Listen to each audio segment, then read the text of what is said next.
We're back with Ryan Detrick, Carson Group Chief Market Strategist, to break down the market action that we're seeing today. So, Ryan, what stands out to you in terms of what you think investors are focusing on the most right now? Yeah, thanks for having me back here. The most, we talked about it a second ago, right? The volatility in the crypto markets clearly are kind of upsetting the apple cart a little bit today, but it's all about the election at the same time.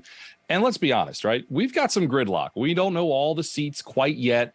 And we've heard before, gridlock can be good, and there's some truth to that. But I think really today's one thing, but investors need to remember the first 3 quarters of a midterm year historically are not very good for stocks. We've got that checked off, right? We're entering some of those bullish seasonal time periods out of the 4-year presidential cycle. So yes, today's ugly, but I'll tell you, we think there's still a lot of opportunity for investors going forward here.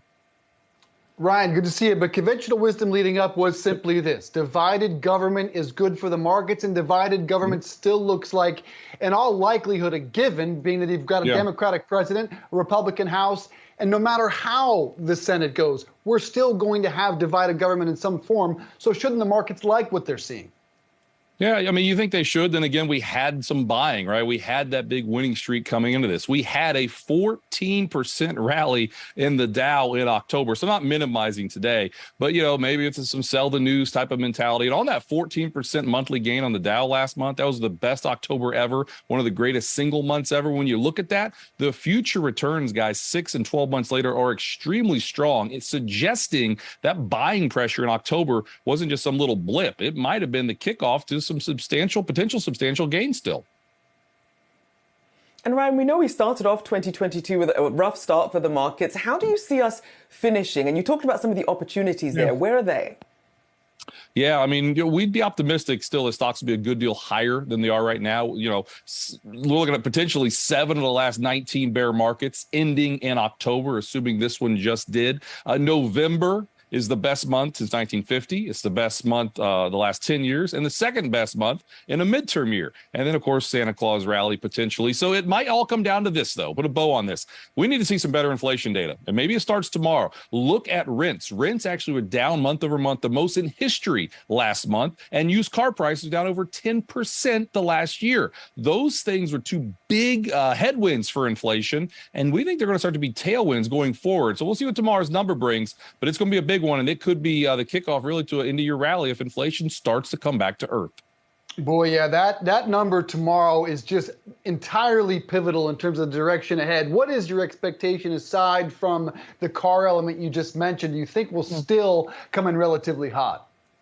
No, we think it come in a little bit lower than the expectations, honestly. And you look at it, there's certain things taking place with the inflation data when you peel back the onion that are keeping it a little bit higher. Some healthcare costs and things. We're not naive to the fact that inflation's higher than any of us want. But again, when you look at shelter and rents, it makes up over 40% of core CPI. Rent, used cars make up 5% of core CPI. These things are coming down and coming down in a hurry, right? So eventually that's going to work its way in there, we think, sooner than later to the government's data, and again be a potential positive. Last point on this, right? 82, we had a 27% bear market. Inflation finally rolled over within 4 months, made a new high. I'm not saying we'll make a new high within 4 months here, but I am saying when inflation's been high before and rolls over, be open to the idea that we could have a pretty decent sized rally here.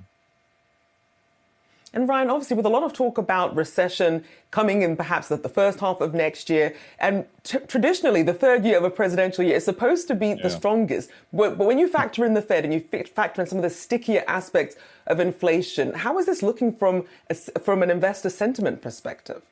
Well, great question there. First of all, investor sentiment is near some of the lowest levels we've ever seen. Look at the polls, put to call ratios, what money managers are doing. Those are good things from a contrarian point of view. But what's really interesting, next year, right, the third year of the presidential cycle, a pre-election year, you haven't seen a recession in one of those since like 1950. All right, going back to at least 1950. Also, it's the strongest year of the 4-year cycle. So you got to square that circle. And our take is this: the consumer is still really strong. Sure, housing's in a recession, no doubt. Manufacturing's weak, but we think the consumer is still healthy. We're in a more of a mid-cycle slowdown, and the economy should do fairly well next year, which is not what a lot of people are saying. We're aware. We just think the consumer is still in pretty decent shape here.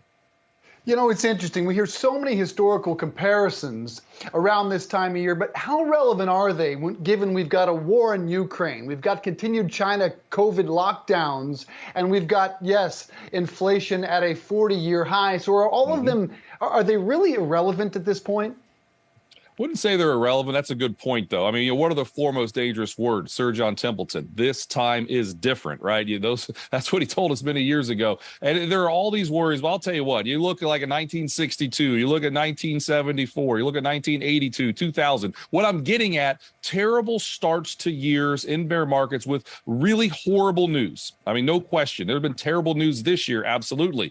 But we've seen some of these things before. And again, the market's a forward-looking mechanism, and a lot of bad stuff is priced in. Look at small caps, look at industrials, look at healthcare. There are some groups going up. There are some groups improving. Tech and communication services, sure, they're not doing so well. But there are some other areas, right? It's a market of stocks, not a stock market. Honestly, there are some opportunities for investors. They just need to remember that.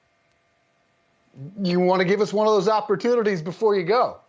Yeah, real quickly. I mean, we like the small cap area and we like cyclical value, right? Your industrials, your financials. I know energy's down a lot today, but still energy. Energy is only 5% of the S&P 500. It was well over double digits percent of the S&P 500 in 2008. So we think there's still some room to go in that particular area as well. Very good. Carson Group Chief Market Strategist Ryan Detrick. Good to see you, my friend. Thank you.